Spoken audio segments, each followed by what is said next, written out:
Salut, je m'appelle Stéphane et je suis content de te retrouver pour cette nouvelle pensée du jour. J'aime beaucoup les super-héros, les vaillants héros même. Ce sont des personnages extraordinaires qui accomplissent des exploits grâce à des pouvoirs spéciaux qu'ils ont. Sais-tu que dans la Bible, il y a aussi des vaillants héros, des super-héros même? Par contre, ceux-ci n'ont pas de super-pouvoirs, mais ils ont quelque chose d'autre. Voyons ça ensemble.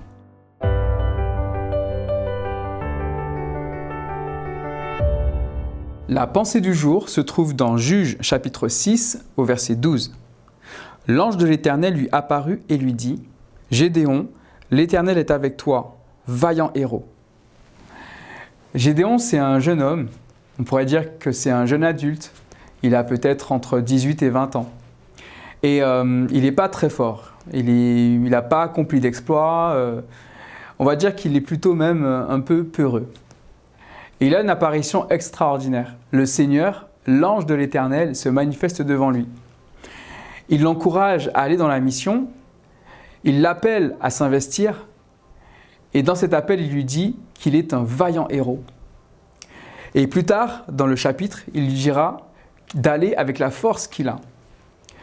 Cela me parle beaucoup parce que je comprends que le Seigneur veut nous utiliser avec les moyens que nous avons.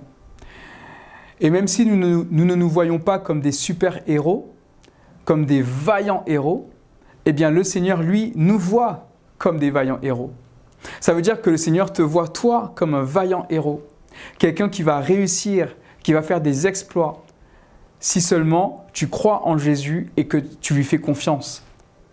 Alors plutôt que de se focaliser sur ce que nous voyons avec nos yeux humains, je t'invite à te focaliser, à t'appuyer sur ce que Jésus dit de toi, sur ce que le Seigneur voit en toi. Et ce que le Seigneur voit en toi, c'est un vaillant héros qui pourra agir avec force et puissance dans sa mission. Que le Seigneur puisse donc te bénir abondamment, vaillant héros de l'Éternel, et que tu puisses aller de victoire en victoire avec Jésus à tes côtés.